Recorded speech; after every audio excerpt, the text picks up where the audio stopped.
Sa oras po na ito, mga kapatid, kayo po'y aking inaanyayahan na makinig sa mabuting balita ng Panginoon.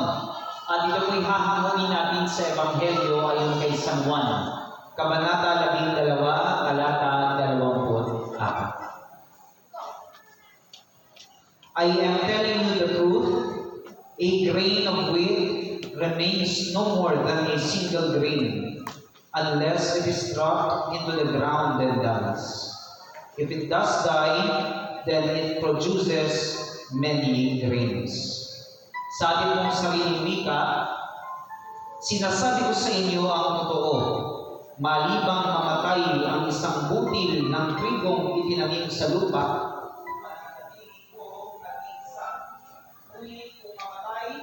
tutubo ito at mamumunga ng marami. Mga kapatid, ang mabuting balita ng ating kaligtasan. Purihin na malakas si Yahweh El Shaddai. Yung palakpak na patuloy na nagpapasalamat sa Diyos. Magandang gabi po sa ating lahat. At batiin niyo po ang inyong katabi, sabihin mo magandang gabi sa iyo, kapatid. Praise the Lord. Sa ngalan po ng aking assistant head na si Sister Shona Manalo, ako po'y bumabati sa inyo. Happy anniversary po sa gawain ng San Antonio de Padua. Palakpakan po natin ang malakas ang ating Yahweh El Shaddai. Ako po'y humihingi ng paumanhin dahil medyo ako po'y nahuli. Pagkagaling ako ng San Mateo kanina.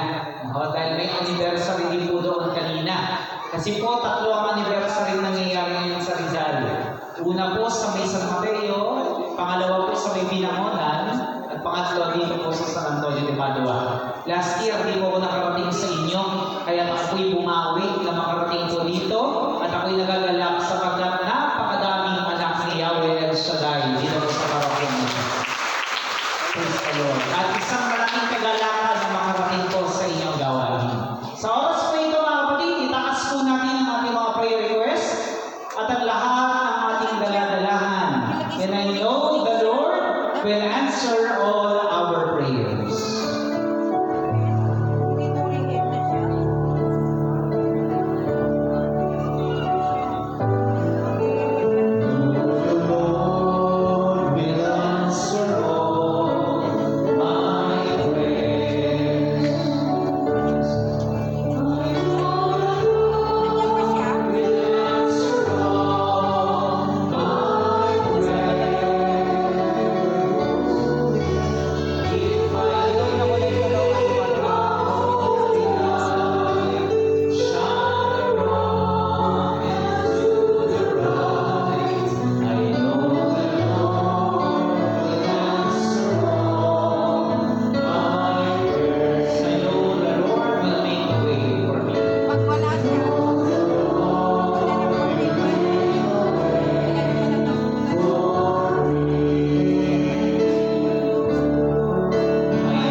Salamat sa pagkakataon na kami ay mapasama sa ganitong gawain na nagbibigay kapayapaan at kagalakan sa aming mga puso.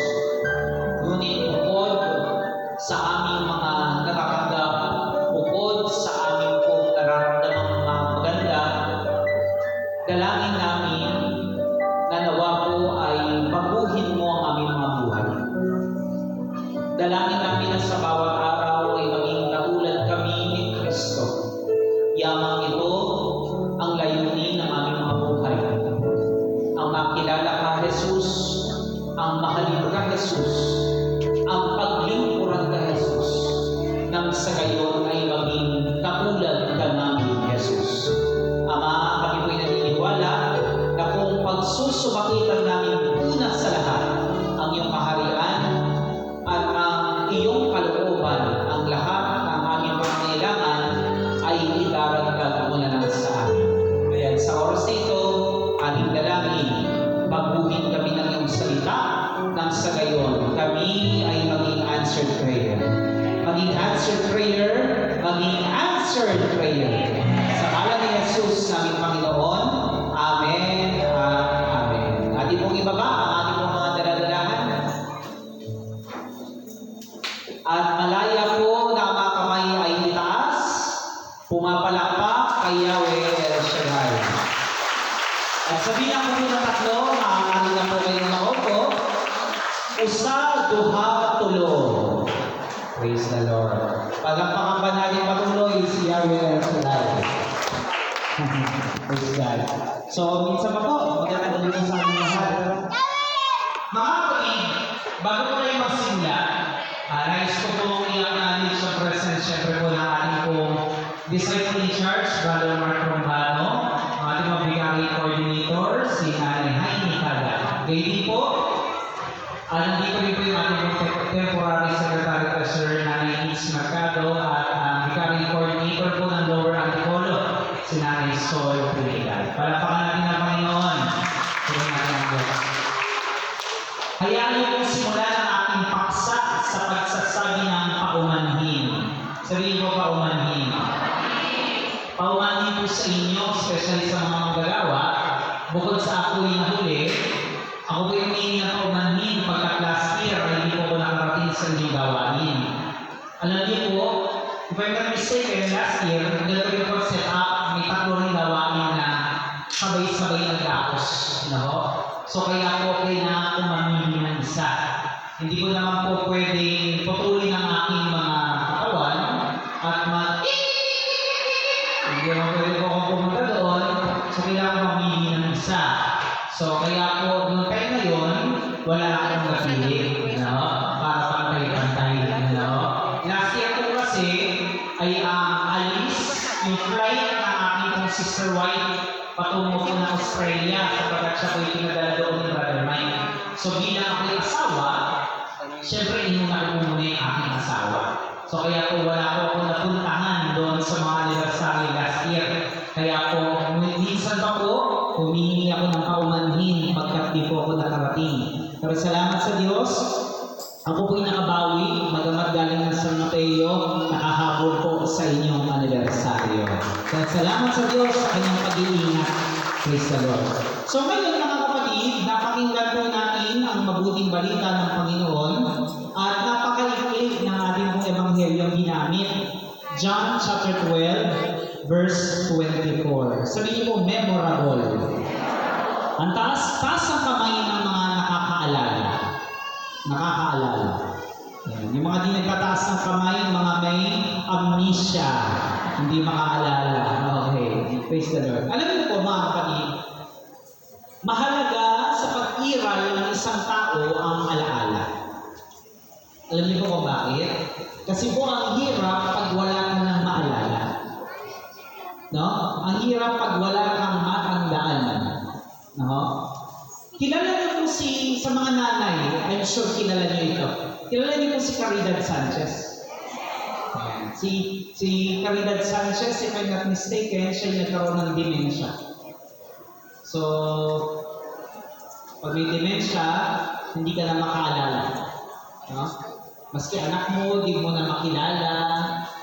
So gano'n yung dementia. So si Caridad Sanchez, magaling pong artista yan. No? Pero yun nga lang, siguro sa hindi lubusang mauunawaan ng kalooban ng Diyos, gano'n ang nangyari kay Miss Caridad Sanchez. So, katulad ng aking sinasabi, mahirap pag di tayo nakakaalala.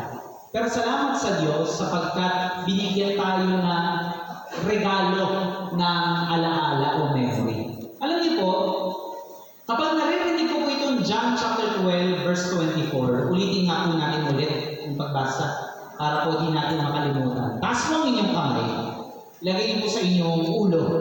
Ayan, para makaalala. Sinasabi ko sa inyo ang totoo, maliban mamatay ang isang butil ng trigong itinanim sa lupa, mananatili itong nag-iisa. Ngunit kung mamatay, tutubo ito at mamumunga ng marami. Palakpakan natin ang Panginoon. Purihin natin ang Diyos. Pag narinig ko itong gospel ko nito, it takes me back to the first year of my service sa gawain. Noong unang taon ko po, nais ko pong, alam ko, nabanggit ko na po ito sa ilang mga gawain, na hindi po namin ginusto ang maging preacher. Kami pong yung evangelist, yung mga bago, yung unang batch ng graduates ng Divine Wisdom, hindi namin ginusto ang maging preacher. Kami ay naipit lamang sa sitwasyon ng mga panahon yun. No? Ang gusto ko po yung maging teacher. No? Pero dahil katunog ng preacher, naging preacher. No? So, mga kapatid, at that time, na ako po'y gusto ko pong maging guro, kami po'y inimbitahan ng punong lingkod na magkaroon ng meeting sa kanya.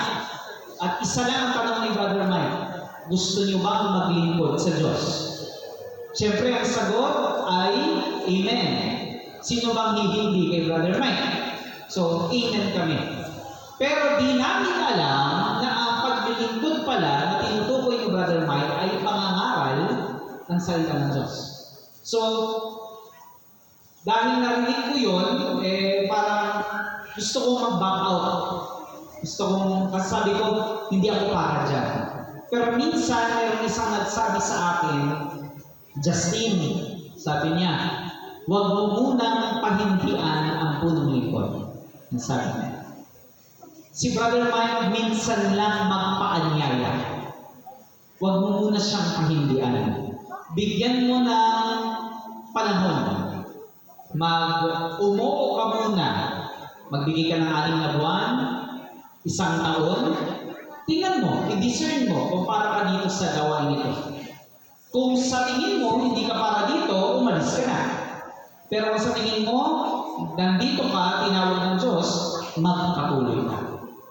So sa madaling sabi, wala namang mawawala kung oo muna ako. So sabi ko, sige, mag-oo muna tayo.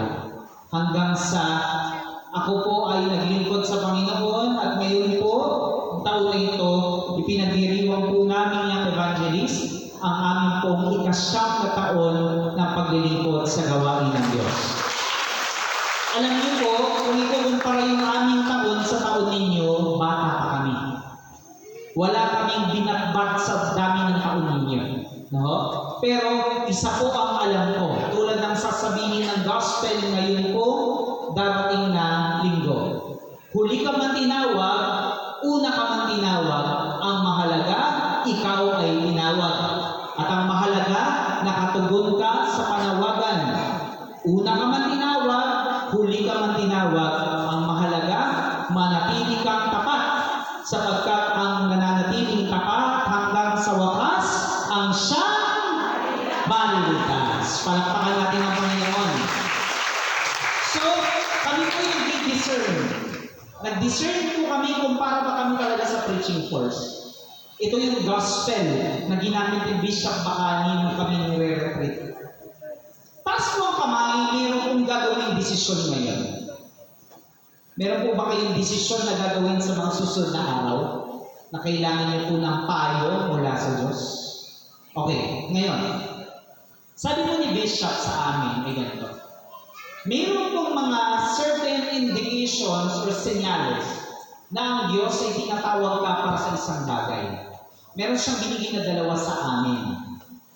Ang unang bagay na mararamdaman mo kapag ikaw ay tinatawag ng Diyos sa isang panawagan ay kagalakan. Sabihin niyo po kagalakan. Tanong ko po sa inyo, masaya po ba kayo? Nagagalak po ba kayo? Taas ang kamay ng mga manggagawa. Masaya pa po ba kayo? Taas ang kamay ng may asawa. Masaya pa po ba kayo? Parang may hindi na ako narinig. Lagi, kanya-kanya tayo sagot. Okay. Taas ang kamay, nag-aaral. Masaya pa ba? Patay ka na dito. Okay. Taas ang kamay, may trabaho. Masaya pa po ba? Medyo, sabi ng iba. Okay. Ano man ang ating ginagawa, mahalaga daw po yung kagalakan. Sabihin mo, Brother Justin, ikaw, masaya ka ba sa ginagawa mo? Most of the time. Most of the time. Ipokrito naman ako kung sasabihin kong palagi. Dahil ang totoo, hindi palagi masaya sa paglilingkod. Pero ako ng Diyos, most of the time sa palagi. Kadalasan, masaya sa biyaya ng Lord. At ako'y naniniwala na yung galak na nararamdaman natin galing sa Diyos. Okay? Yung po yung inahan. Kaya, kapag kayo naglilingkod at hindi na kayo masaya, tanungin nyo ang sarili nyo. Bakit hindi na kayo masaya? Itong sayang tinutukoy ko, hindi po ito yung sayang panandalian na. Hindi ito yung saya na natatanggap kapag may nakuha kang elko. Hindi po ganun yung saya na natutukoy ko. Hindi po yung saya na makita mo yung crush mo. Hindi po ito yung saya na manalo sa loto. Hindi po yun yung saya na tinutukoy ko. Yung saya na tinutukoy ko, yung kahit may problema ka, nakakamili ka. Yung kahit meron kang pinagdadaanan, ikaw ay masaya. Yun yung ibig ko sabihin. Okay? So dapat may ganun tayo sa panawagan natin. At pangalawa, na kailangan, para tayo po ay malaman natin kung doon ba talaga tayo tinatawag, ay kapayapaan.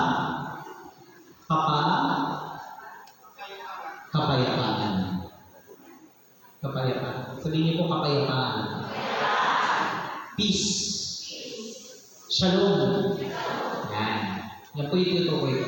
Naalala ko po, nung bumalik ang mga taga-probinsyang preacher, kapag peace be with you na, ewan ko kung kilala niyo isang disciple, si Brother Romy Camacho. Ang lagi niya sasabihin, kapayapaan! Gaganin niya sa misa. Kapayapaan! Alam mo, nag-uwel ka. Kapayapaan! Ayan, si Brother Romy. So, kapayapaan. Mahalaga po yun sa ating paglilingkod. Kasi ang totoo, hindi po palaging smooth ang ating ginagawa sa gawain. Hindi laging smooth ang pagiging coordinator. Hindi laging smooth ang pagiging preacher. Hindi laging smooth ang pagiging manggagawa ng Diyos. Maski ang pagiging pari ay hindi laging smooth. Ang pagiging madre ay hindi laging smooth. Lahat ng ating ginagawa hindi laging smooth. Pero kapag ikaw may kapayapaan ka sa kabila ng mga nararanasan mo, baka tinatawag ka doon sa bagay na iyon. So, ito yung pambalanse doon sa kagalakan. Bato-bato sa langit ang mga magagalit. Kasi yung mga nagiinuman sa labas, masaya rin naman sila. Okay? Yung mga naninigarilyo, masaya rin naman sila. Yung mga nagdodroga, masaya rin naman sila. Pero pag nawala na yung tama, sabihin mo sa'yo katabi, lakas ng tama. Pag nawala na yung tama ng alak, nawala na yung tama ng droga, nawala na yung ecstasy ng sigarilyo, nawawala na ang kapayapaan. Nawawala na yung saya. Kaya po mahalaga yung kagalakan at kapayapaan magkasama. Dalangin po na magkaroon na pagkana ang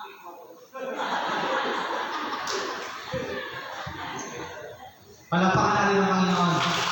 Ang dalangin ko po na sa gabi ito, ano man ang inyong pinagdadaanan, sumain niyo nawa ang kagalakan at kapayapaan ni Yesu Cristo. Palakpakan natin ang Panginoon. Intro lang po yun. Hindi po yun ang pag-uusapan natin. Pag-uusapan natin ay tungkol sa paglago. Sabihin niyo po paglago. Spiritual na paglago. Yun yung pag-uusapan po natin. Mga kapatid ko ay Kristo, kailangan natin lumago. Kasi kapag di tayo lumago, sayang ang oras natin. Kailangan natin lumago. Sabihin mo bakit? Dahil hindi na normal. Hindi na normal.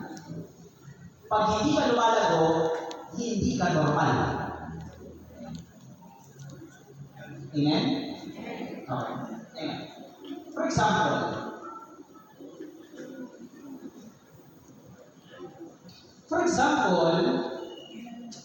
kapapamanan lang ng baba, siyempre hindi pa yan nakapagsasalita. Amen? Hindi nakapagsalita. Ilan taon po ba usually nagsasalita ang bata? 2. Siguro iba 3. So, depende sa development. So, pagdating ng 2 taon, 3 taon, magsasalita na. Pero kung ikaw, 6 na taon ka na, hindi ka pa nagsasalita, kailangan ang magulang magkaroon na siya ng kaunting pag-aalala na bakit hindi siya nagsasalita. Kasi baka mayroong problema. Amen? Ang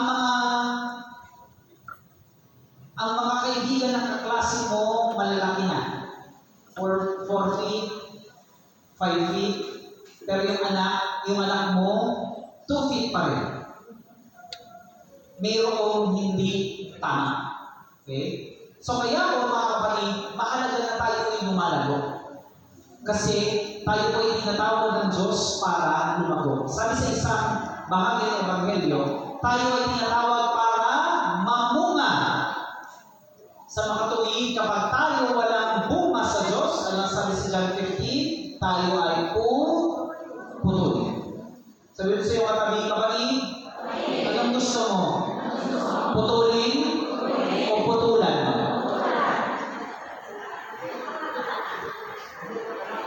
Taas ang kamay, gusto putulin. Taas ang kamay, gusto putulan. Taas ang kamay, ayaw maputol. Okay. Alam niyo po, kailangan natin putulan. Kailangan. Sa halaman, di po ba pinuputulan? Ang tawag po dyan ay ano po tawag? Trimming. Yung iba naman, pruning. Pruning. Pinuputulan. No? Pagpuputulin, wala na yun. Pagpuputulan, bahagi lang ang puputulin. Okay? So, kailangan natin putulan talaga sa buhay paglilingkod. Yung mga dagok sa buhay, pagputol yan. Okay? Yung mga pagsubok, pagputol yan. Yung mga problema, pagputol. Mga karamdaman, pagputol. Yan ay isang paraan ng pagpuputol sa atin ng Panginoon. Nang sa gayon, tayo ay patuloy pang lumago sa buhay paglilingkod. Amen?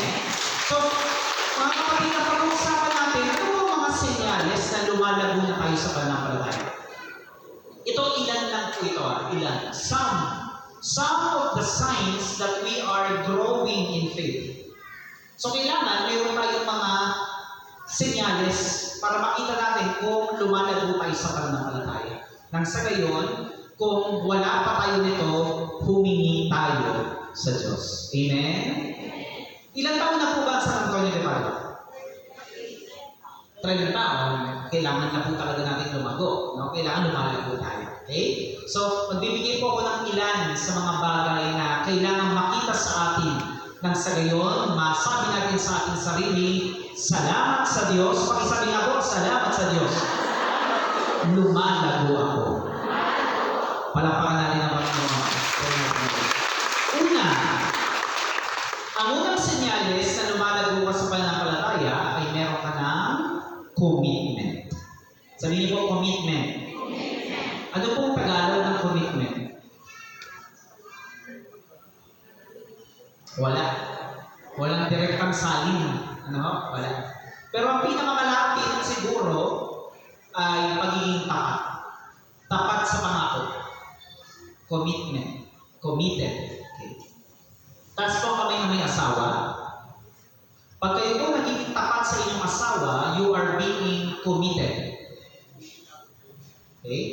Pag tapat po kayo sa inyong paglilingkod bilang bahagi ng manggagawa, you are being committed. Pag ikaw ay tapat sa trabaho mo, 7 o'clock ang pasok, 6 o'clock pa lang nandyan ka na, you are committed. Kapag ang uwian, 4, 5 ka pa umuwi, you're being committed. Kasi you're giving more than what is expected. So you're being committed. So, pag sinabi natin committed tayo, tapat tayo sa pangako. Pag nangako ka na magbibigay ka ng ikapu at ginagawa mo yun, you are being committed. Pag sinabi mo na kada Sabado, Lord, ano man ang mangyari, dadalo ko sa Ambel, you are being committed. Pero kapag ikaw, naudlot ang pagbibigay ng ikapu sa kung anumang rason, kahit nangako ka, nawawala ka sa commitment. Pag ikaw ay manggagawa, hindi ka na maramdaman sa gawain, nawawala ang commitment. Dati, kahit anong mga misyon, pupuntahan mo, Islaman yan o hindi, you're being committed. Pero kapag hindi ka namimili ka na ng misyon, hindi ka na nagiging committed. So yun po yung ibig sabihin ng commitment, ng pagiging committed. Pagiging tapat sa kung ano ang iyong pangako. So yun po yung una. Ang tanong ko po sa inyo, committed ba tayo? Yan ang tanong. Sabihin mo sa iyong kapatid, committed ka ba? So syempre, maraming aspeto. Pero ang pinag-uusapan natin sa gawain. Pinag-uusapan natin. Committed ba tayo? Taas ang kamay may covenant sa Lord. May tipanan sa Diyos. Committed po ba tayo? Magagawa po ba natin yan? Harinawa. So yun po yung pagiging committed. Kwentuhan ko po kayo. Gusto nyo na kwento? Taas ang kamay. Gusto na kwento? Marites. Joke lang po. Kahapon po, nakauwi ko from gawain, kasi gawain kahapon, Pates. Nakauwi ko sa amin ng umaga. Kasi po, after po ng gawain, dumiretso po kami na Imus, Cavite. Kami po yung nakiramay sa isa namin kapwa yung evangelist na pumanaw ang tatay. Na-assign yun sa Rizal for a time, si Sister Rose Bernalione.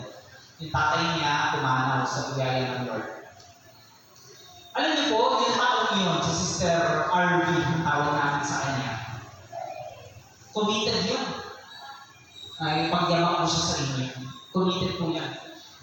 Yung kanyang tatay ay nagkaroon po ng kidney failure. Siyempre, ma-hospital.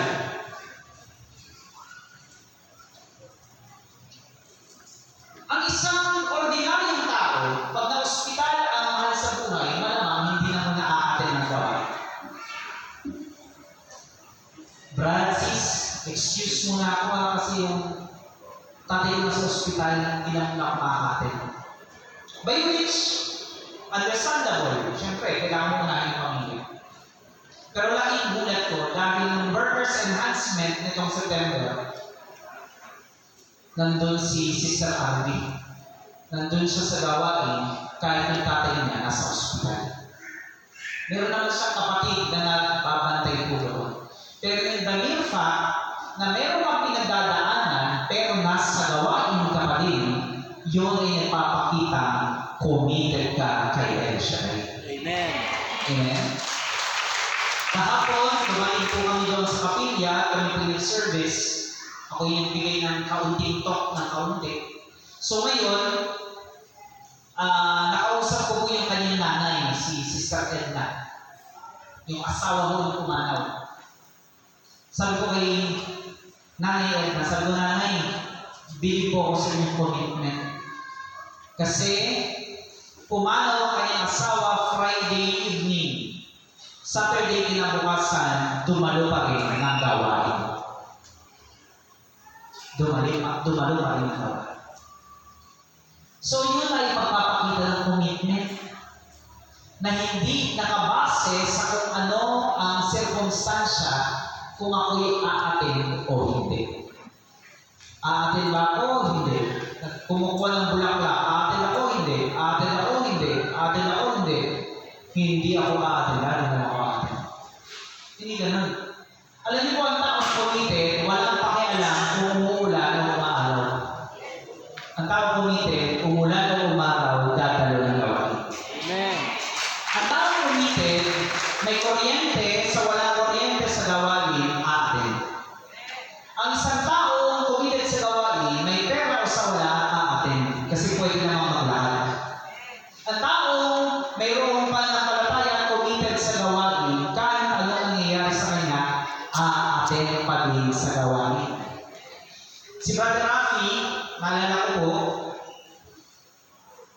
minsan po siyang na-assign sa Roma, sa Italia.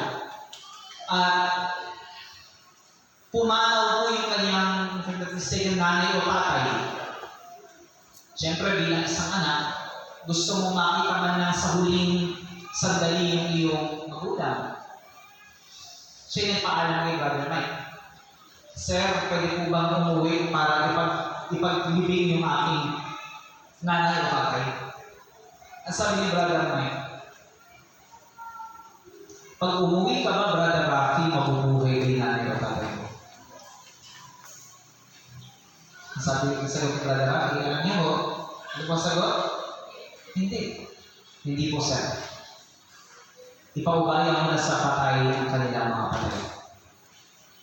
Gawin mo kung anong pinagagawa ni El Shaddai. Sa madaling sabi, hindi po nakauwi si Brother Rafi. Siguro, kung ikaw ay matampuhin, sabihin po, puro.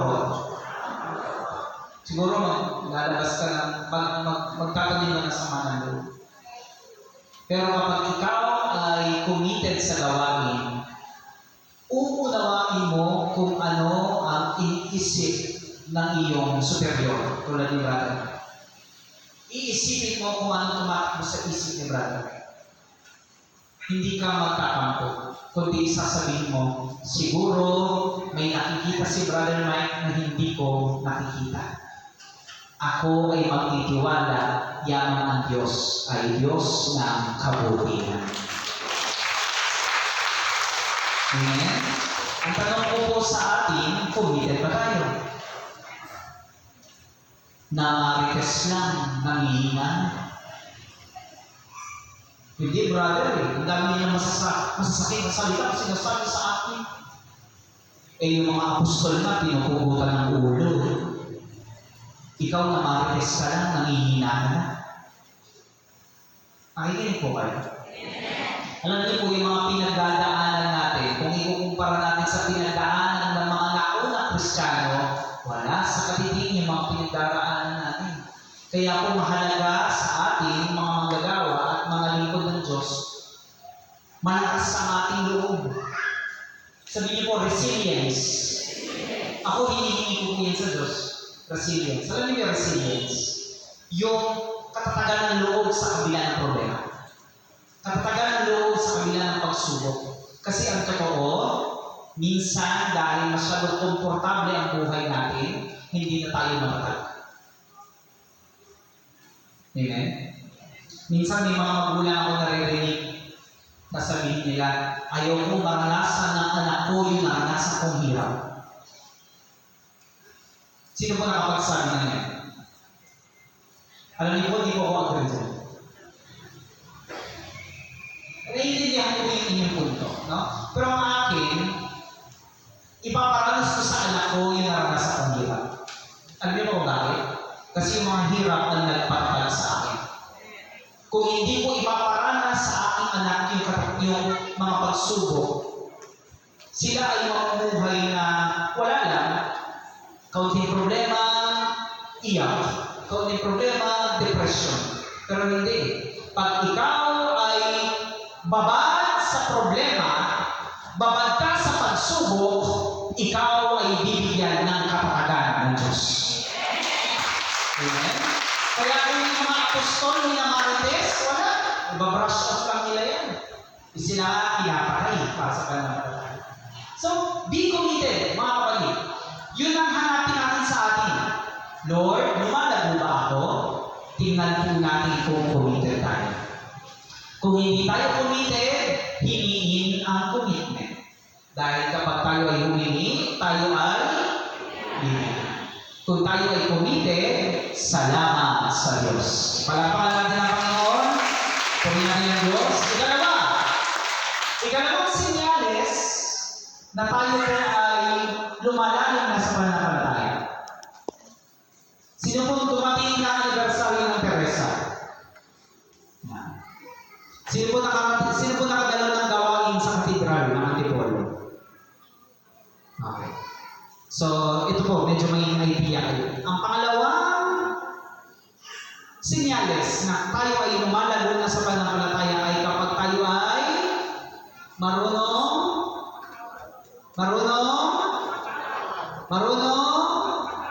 magpatawad.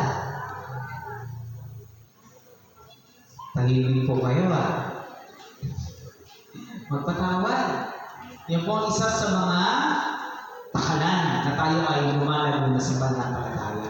Pag marunong tayo magpatawad, gaano man kalaki ang bagay na nagawa laban sa atin. Amen? Hindi po madali magpatawad. Hindi naman sinabi ni Jesus na madali magpatawad. Basta sabi niya, magpatawad tayo. Okay? Mga kapatid, hindi po ito suhestyon. Sabihin mo suhestyon. Sabihin mo panukala. Hindi ito panukala ng Diyos. Utos ito ng Diyos. Iba ang panukala sa utos. Pag panukala, pwede mong gawin, pwede hindi. Suggestion lang naman eh. Pero pag utos, ang utos ng hari, hindi pwede mabali. So mga kapatid, ito yung utos. Magpatawad. Kung paano tayo ay pinatawad ng Diyos, matuto din tayo magpatawad. Amen? Bato-bato sa langit, tamanod magagalit. Maraming tao ang matagal na sa gawain, minsan bumabagsak pagdating dito. Kaya ako po, suggestion ko po sa inyo. Ito suggestion, dito utos. Suggestion ko po, huwag nyo kailanman ipagyayabang kung gaano na kayo katagal sa gawain. Kasi pag may nakitang kapintasan sa inyo, sampal yun sa inyong mukha. Di mo ba alam? Kapapanganak ko pa lang, naglilingkod na ako sa Diyos. Yun na nga po, kapapanganak ko pa lang, naglilingkod na kayo, hindi pa din kayo nagbabago. Kasama po ako, huwag po kayo magalala. Ako rin ay pinabago pa ng Diyos. So lahat tayo iniimbitahan ng Diyos na magpatawad. Kasi tayo din ay nagkakasala. Amen po? Tahimik. Dalawa lang po yan. It's either kayo po ay nagtatanim ng sama ng loob o kayo po ay nakikinig ng tahimik. Ano po tayo sa dalawa? Nakikinig. Ang nakikinig, pumapalakpak. So, ipapatawad. Mga kapatid, pag tayo po ay marunong magpatawad, tayo po ay nagbibigay ng pabor sa ating sarili. Remember that? Huwag niyong isipin na kapag kayo nagpapatawad, nagbibigay kayo ng pabor dun sa taong pinapatawad ninyo. Mali. Mali. Tayo ang nagbibigay ng pabor sa ating sarili. Sa dalawang rason. Una, pinapalaya mo ang sarili mo sa samalo. Kung kayo nakarating sa katedral, ang sabi ko, sino ang gusto magkasakit? Baka lang. Wala? O sige. Sakali lang na gusto nyo pong magkasakit, huwag kayong magpatawad. You try it. Garantisado mo yan. Magkakasakit ho kayo pag di kayo marunong magpatawad. Pangalawa, gusto nyo po maging miserable ang inyong buhay? Huwag kayong magpatawad. Gusto nyo po pumunta kayo ng impyerno? Huwag kayong magpatawad, makakarating kayo ng impyerno. Gusto nyo po makarating na langit? Magpatawad tayo. Gusto po natin maging masaya? Magpatawad po tayo. Gusto natin gumaling sa karamdaman? Magpatawad tayo. Gusto po natin maging karapat-dapat na tawaging anak ni El Shaddai? Magpatawad tayo. Hindi ko po yung nasabi sa ibang mga prayer meeting, sabihin ko po sa inyo. Ang pagpapatawad ay hindi emosyon. It's not an emotion. Hindi ko yung palatawarin. Hindi ko pa-feel. Hindi po feeling ang pagpapatawad. Ang pagpapatawad ay desisyon. Desisyon ang pagpapatawad. Akala ng iba, mawawala mo na ang sama ng loob, magpapatawad ako. Baliktad. Magpatawad ka muna, mawawala ang sama ng loob. Kasi nga, desisyon ang pagpapatawad. Amen? So, Lord, paano mo malalaman kung lumalago na ako sa pananampalataya? Bukod sa commitment, tayo ay marunong magpatawad. Pumalakpak ang nagpatawad. Sabihin ko sa mga katabi-kapatid, namamas ko po. Sabihin niyo po, patawad. Palakpakan natin ang Panginoon. Nakapagpatawad na ho kayo. Finally! Mapapanood din na si Tanggol. Finally, mga kapatid. Bago po pala ang finally, bigla ko may naisip. Naikwento ko na ito pero kwento ko ulit. Kilala niyo po yung nanay ni Tanggol? Si Miss Cherry Paidigache? Siya ay isang magandang pagtuon ng pagpapatawad. Ang kanyang nanay ay pinatay ng karunungan doon. Sinaksak ng ilang beses. At alam niyo po kung sino ang sumaksak? Yung kanyang inupahang maging caregiver. Pambihira. Caregiver rin ang pumatay. Sakit po yun. Alam niyo po, yung nanay o tatay natin pumanaw sa karamdaman, madaling tanggapin. Pero yung namatay sa krimen, ibang klase yun. Ibang klase yun. Ang initial na reaksyon, gumanti. Siyempre, natural yan eh.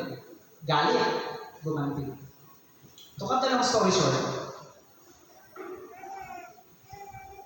minsan siya nagsimba, si Miss Cherry Pie, at dumako na sila sa punto ng ama namin. Ama namin, sumasalangit ka, sambahin ang ngalan mo, sundin ang loob mo, ito sa lupa para ng langit.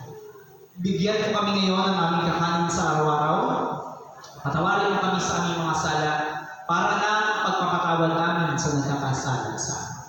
Yung verse na yun, doon po parang tinamaan daw po si Miss Cherry Pie.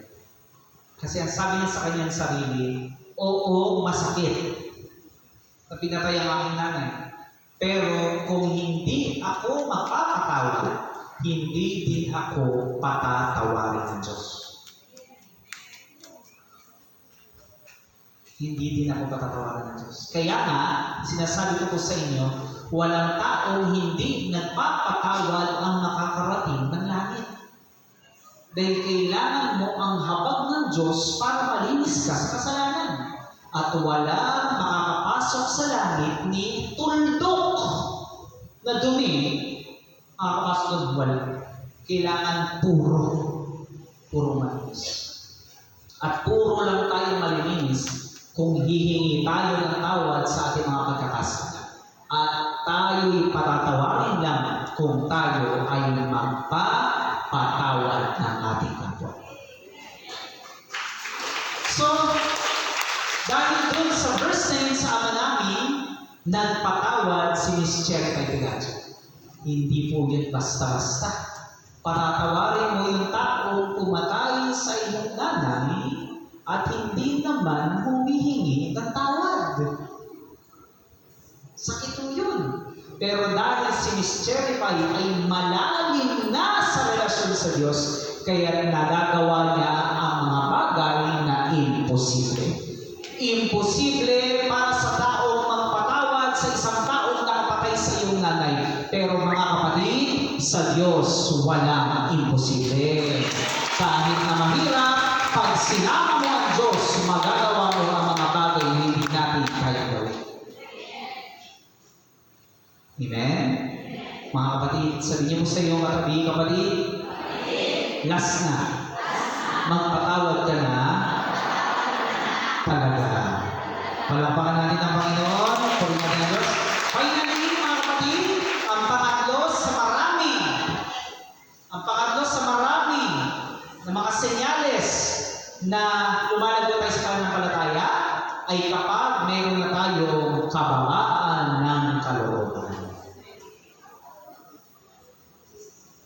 Alam niyo po ba, sa 9 years ko po sa paglilingkod, maliit pa, marami na po ako napuntahan sa biyaya ng Diyos. Nakarating po ako ng Albay, nakarating po ako ng Naga, Kalmana, una kong PFCC, Caloocan, Malabon, Abotas, Negros Oriental, Cagayan de Oro, Singapore, Australia, Quezon City, Rizal. Alam niyo po, kapag kami po pinapadala, usually head po kami. At ang una kong hinahanap sa isang manggagawa, humility. Kapag ang isang tao, kinakitaan ko ng kababaan ng loob, check yan sa akin. Alam niyo po, kapag ang tao mababa ang loob, maski mahina sa skills, hindi matalino, napapatawad. Bakit? Kasi mas nakikita sa kanya yung kaninningan ng kababaan ng kalooban. Kilala niyo po siya? Sino po nakakakilala sa kanya? Si John Vianney. Siya po ang patron ng mga pari. Si John Vianney, well, ayon naman to sa mga sinabi ng mga biographer ni St. John Vianney, hindi po siya matalino. Kadalasan ng pari matalino, hindi po ba? Kadalasan ng pari matalino. Bakit? 4 years of philosophy, 4 years theology, magmamasteral pa, magdodoctorate pa. So matatalino ang mga pari. Pero ang patron nila, hindi masyado matalino. Hindi siya matalino, pero punong-puno ng karunungan. Pwede pala yun. Oo, pwede yun. Pwede hindi ka matalino, pero punong-puno ka ng karunungan. Kasi kadalasan ng karunungan buhat sa kaalaman ng Diyos. Si St. John Vianney hindi siya matalino, pero kitang-kita ang kababaan ng kalooban sa kanya. At kung kayo po'y nagbabasa ng mga libro about spiritual warfare, paborito sa St. John Vianney na bigyan ng oppression ng demonyo. Minsan si St. John Vianney bigla na lang babagsak sa lupa. Alam niyo po kung bakit? Binatukan ni Satanas. Pero siya tatayo na lang bigla at parang walang nangyari. Mababa ang kalooban. Mga kapatid ko ay Kristo, di baling hindi ka matalino, di baling hindi ka magaling, di baling sintonado ka kumanta, pag ikaw may kababaan ng loob, dakila ka sa kanila ng Diyos. Tandaan niyo po yan. Tandaan niyo po yan. Walang pakialam ang Diyos sa yaman natin. Pag may mababa kayong kalooban, dakila kayo sa kanyang Panginoon. At yan ang pangunahing rason kung bakit si Satanas ay naging demonyo. dahil sa kayabangan. At kung si Maria ay itinatanghal ng simbahan, pagkat siya ay reyna ng kababaan ng kalooban. If humility is the crown of all virtues, pride is the mother of all vices. Ang kababaan ng kalooban, ang korona ng lahat ng magagandang ugali. Ang kayabangan naman ang nanay ng lahat ng mga bisyo. Ayun. Sino kaya yun? Baka si Satanas yun. Nagagalit. Joke lang. No. So, mga kapatid, kaya po, lagi natin hilingin sa Diyos ang kababaan ng kalooban. Lagi natin hilingin yan. Sino po ang pangunahing halimbawa? Bukod kay Jesus at kay Maria, sino ang pangunahing modelo ng kababaan ng kalooban sa atin? Si Brother Mike. Si Brother Mike.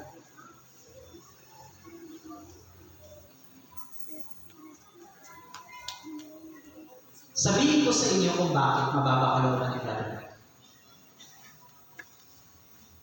Ito ay halimbawa lang. Kunyari po, nahihirapan na kayong magsalita. Nabubulol.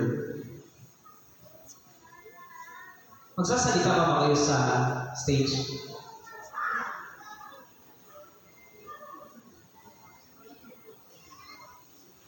Ulitin ko po, yung tanong ko kung kayo nahihirapan na magsalita, magsasalita pa ba kayo dun sa ambel? Taas sa kamay magsasalita. Taas sa kamay hindi na magsasalita. Taas sa kamay walang pakialam. Alam ko po ang iniisip nyo. Hindi na. Hindi tayo magsasalita. Bakit? Mahihiya. Ano ba po? Mahirapan. Pero most primarily, ang magiging rason natin kasi nahihiya na tayo. Pope John Paul II. Si St. John Paul II, nagkaroon siya sa latter years ng kanyang buhay, nagkaroon siya ng sakit. Parkinson's disease. Na si Pope John Paul ay nahihirapan din magsalita. At hindi lang siya nahihirapan magsalita, minsan naglalaway pa siya. Pero sa kabila nun, nagdadaos pa rin siya ng Santa Misa. Sa kabila ng hirap sa pagsasalita ni Brother Mike, nagsasalita pa rin siya at nagdi-deliver ng healing message. Kababaan ng kalooban. Kasi kung ako, mangyari yan sa akin, baka di na ako magsalita. Sabihin ko, nandiyan naman yung mga disciples, pag-uubaya ko na yan sa kanila. Pero hindi. Si Brother Mike, hindi katulad ni Brother Justin mag-isip. Si Brother Justin makitid mag-isip. Si Brother Mike malawak mag-isip. Si Brother Mike, di baling nabubulol. Ang mahalaga, siya ay gumagawa ng kalooban ni Yahweh El Shaddai. Amen? Mga kapatid ko ay Kristo, maganda yung reflection ni Brother Rico Lakaw nung nawala si Brother Mike sa pumunta ng Taiwan. Sabi ni Brother Rico, nung si Brother Mike tuwid pa magsalita, hindi kayo nakikinig. Lakad kayo na lakad. Dagdanan kayo ng dagdanan. Siyang dito, siyang doon. Kain kayo na kain. Ngayon, si Brother Mike nahihirapan magsalita. Kayo naman ay nakikinig na. Ano yung sabi ni Brother Mike? Ano yung unang point? Ano yung kanta? Nakikinig na tayo. Sabi ni Brother Rico, ito ay isang mensahe para sa ating prayer partners na tayo ay makinig sa tinig ng ating pastor. At sa El Shaddai, ang pastor natin ay si Brother Mike Pelate. Amen? So, kaya po mga kapatid, huwag nating kalilimutan. Kung nakinig po kayo sa talk ni Dr. Franklin, sino nandito doon sa amin ng Sabado? Si Brother Franklin na nag-talk, hindi po ba? Ang sabi ni Brother Franklin, huwag po natin kalilimutan isama sa prayer request si Brother Mike. Sinasabi niyo po ba sa panalangin si Brother Mike? Amen. Dapat natin siyang isama sa panalangin dahil ikaw at ako ay bunga ng paglilingkod ng ating punong lingkod. Pasasalamat natin sa Diyos na nakilala natin si Lord sa pamamagitan ni Brother Mike. Kaya isama natin siya sa panalangin. So, ulitin ko po kababaan ng kalooban. Mga mahal ko mga manggagawa, minsan may mga manggagawa nagsasabi, Brother Justin, palitan niyo na po kami, hindi naman po kami marunong. Hindi naman po kami magaling. Ang sabi ni Brother Mike, hindi hinihingi ng Diyos sa gawain ito. Hindi hinahanap sa Diyos sa gawain ito ang magaling. Ang hinahanap dito, yung marunong sumunod. Dahil pag marunong sumunod, pagpapalay sunod-sunod. At susunod ka lang pag mababa ang iyong kalooban. Konektado yan. At hindi ka susunod pag ikaw ay mayabang. Hello! Makikinig ba kayo? Tatlong bagay na ilan sa marami na takalan na tayo lumalago sa pananampalataya. Commitment, mapagpatawad, mababa ang kalooban.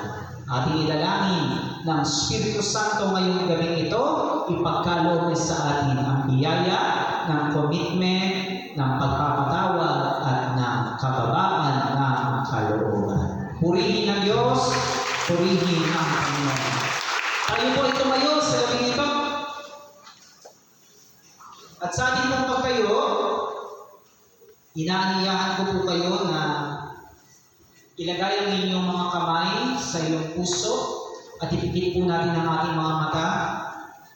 At tayo po ay patuloy na hihiling ng Espiritu Santo. Atin po siyang imbitahan ang kanyang presensya sa dako dito.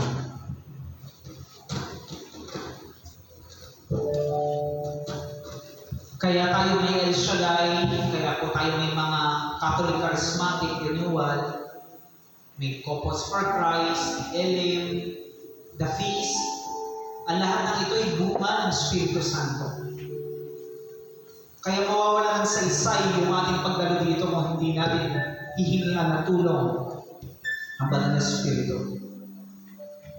Kaya sa kababaan ng ating kalooban, ipikit natin ating mga mata at taos-puso natin aniyahan ang kanyang presensya. Come, Holy Spirit, I need you. We give you praise. We invoke your presence. We acknowledge that you are the third person of the Blessed Trinity. Hallelujah. Hallelujah. Holy Spirit, I need you. Come, Holy Spirit, I pray.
ni Jesus si San Pedro, sabi nga ni Brother Franklin ay bangkarote na si San Pedro.